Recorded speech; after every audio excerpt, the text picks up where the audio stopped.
আসসালামু আলাইকুম রহমতুল্লাহ। রাজনৈতিক পাশা, রাজনীতির পাশা সত্যি কি উল্টে গেল? এতদিন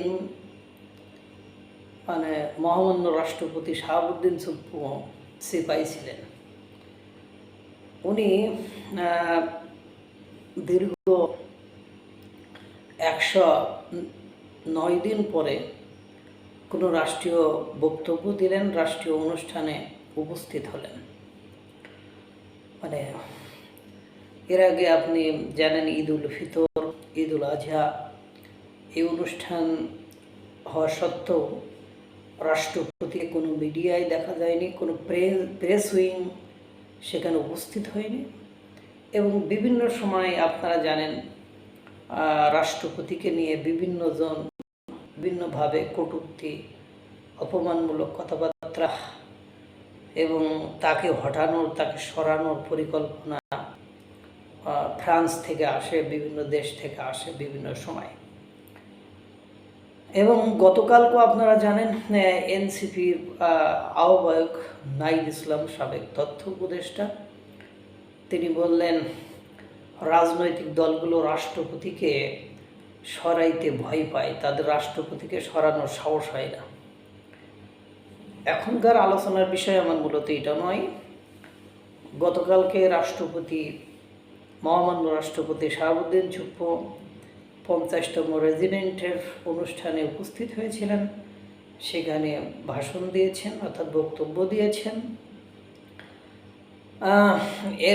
পরবর্তীতে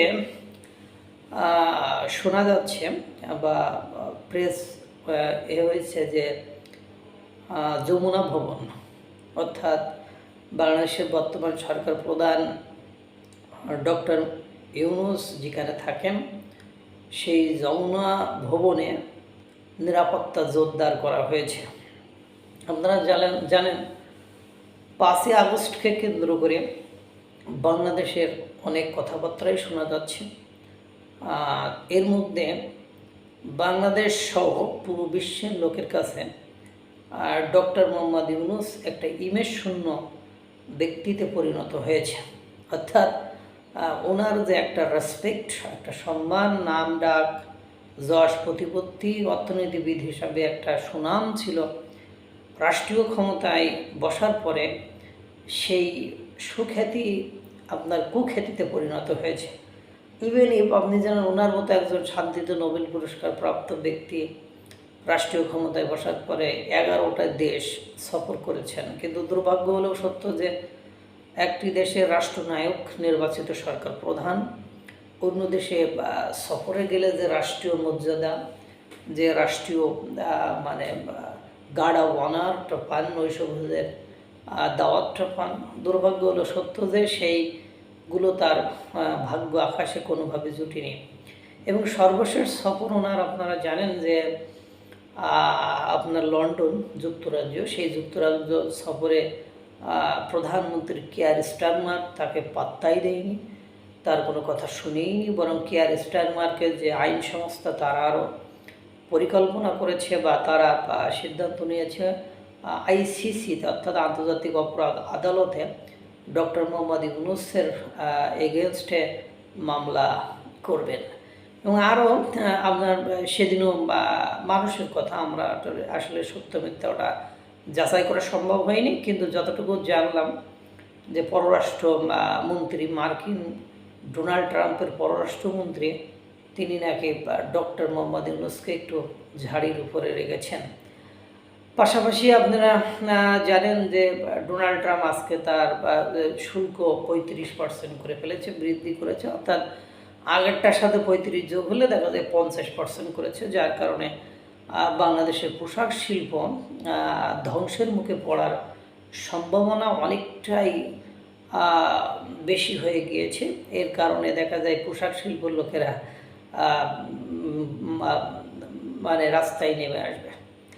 পাশাপাশি জানেন যে আপনার চট্টগ্রাম বন্দর দেওয়া নিয়ে, চট্টগ্রাম বন্দর কেন্দ্রিক যেসব বিভিন্ন অ্যাসোসিয়েশন আছে, তারা ডক্টর মোহাম্মদ ইউনূসের প্রতি ক্ষেপা, মানবিক করিডোর নিয়ে অসন্তুষ্ট। এদিকে আবার চীন আর আপনার পাকিস্তানের সাথে বৈঠক করাই ভারত খেপা। এদিকে আপনার মনে করেন আওয়ামীদের উপর একের পর এক মব সৃষ্টি, তাদেরকে নিষিদ্ধ করা, তাদেরকে বিচারের আওতায় নিয়ে আসা। আওয়ামী লীগ তো 5ই আগস্টের পর থেকে খেপা, এর আগে থেকেই তো ডক্টর মোহাম্মদ ইউনূসের উপর ক্ষিপ্ত। রেদার বরং এরপরে নির্বাচন দেওয়া নিয়ে বিএনপি ডক্টর মোহাম্মদ ইউনূসের উপর আস্থা এবং বিশ্বাস কোনোভাবে রাখতে পারছেন না। পাশাপাশি বাংলাদেশের বিনিয়োগ শূন্যতা, অর্থাৎ বিনিয়োগ ধারাবাহিকভাবে কমে যাচ্ছে, কোনোভাবে বিনিয়োগ হচ্ছে না, জিডিপি কমে যাচ্ছে, বাংলাদেশে বেকারত্ব সমস্যা বৃদ্ধি পাচ্ছে, তারপরে আপনার দারিদ্র্য সীমার নিচের লোকসংখ্যা বৃদ্ধি পাচ্ছে, এবং পাশাপাশি মুড়ির মতন, অর্থাৎ মামুর হাতের মোয়া আর মুক্তিযুদ্ধের সময় বাংলাদেশে যেমন ধর্ষণ হয়েছিল সেইভাবে একেবারে ধর্ষণ, সেই কেউ আর ধর্ষণের হাত থেকে, পাগলা থেকে শুরু করে শিশু থেকে শুরু করে কেউ ধর্ষণের হাত থেকে রক্ষা পাচ্ছে না। একের পর এক প্রতিদিন শয়ে শয়ে চাঁদাবাজির সংবাদ প্রকাশিত হচ্ছে, মানে বড় বড় ধরনের চাঁদাবাজি 10 লাখ 20 লাখ এর জন্য প্রকাশিত হচ্ছে। পাশাপাশি খুন, ছিনতাই, রাহাজানি, চুরি, ডাকাতি, লুটপাট, নিয়োগ বাণিজ্য, এমন কোনো অপরাধ নেই যে আগের তুলনায় বেড়ে যাচ্ছে না। সরকার সেক্ষেত্রে কোনোভাবেই তার দমনটা বা তাদেরকে নিয়ন্ত্রণ করতে পারছে না। এটা সব কিছু মেলায়, এবং পাশাপাশি আপনারা জানেন দীর্ঘ 3-4 মাস হয়েছে যমুনা ওখানে আন্দোলনে যাওয়া বা যমুনা ঘেরাও করা, সেখানে যে দাবি দেওয়া আদায়ের বিষয়ে নিষেধাজ্ঞা দেওয়া সত্ত্বেও ফার্স্ট টাইম এনসিপি আওয়ামী লীগকে নিষিদ্ধ করার জন্য সেখানে গিয়েছিল। পরবর্তীতে জগন্নাথ ইউনিভার্সিটির স্টুডেন্টরা গিয়েছে, পরে শ্রমিকরা, বিভিন্ন লোকজন যাচ্ছে। আপনারা জানেন বাংলাদেশের এর আগে হাওয়া ভবন ছিল, সেটার মাধ্যমে সেটার কি হয়েছে, তারপরে হাওয়া ভবনে থাকতো খালেদা জিয়া, তানার কি হয়েছে সেটাও আপনারা জানেন। এরপরে আপনারা জানেন গণভবন, যেখানে শেখ হাসিনা থাকতেন, সেটাকেও 5ই আগস্ট কী করা হয়েছে সেটা আপনি জানেন।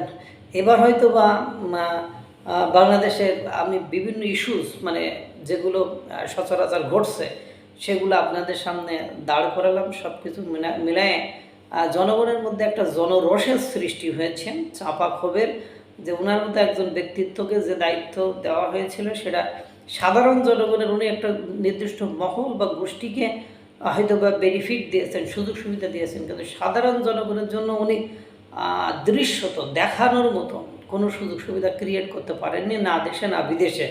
সব কিছু মিলাই এরপরে মালয়েশিয়া থেকে আবার জঙ্গি ধরে পাঠিয়ে দিয়েছে, সেটা আপনারা দেখেছেন। এবং বিশ্বের কোনো দেশ থেকেই ডক্টর মোহাম্মদ ইউনূস সাপোর্ট পাচ্ছেন না। আওয়ামী লীগ নিষিদ্ধের পর থেকে তিনি হিউম্যান রাইটস ওয়াচ, জাতিসংঘ মানবাধিকার, সব কিছু মিলায় একটা লেজগোবর অবস্থা। তারপরে আবার জাতিসংঘ মানবাধিকার কার্যালয় বাংলাদেশে প্রতিষ্ঠা করতে চায়, এটা নিয়ে ইসলামী দলগুলো আবার ভেটো দিয়েছে, তারা কোনোভাবে এটা করতে দিবে না।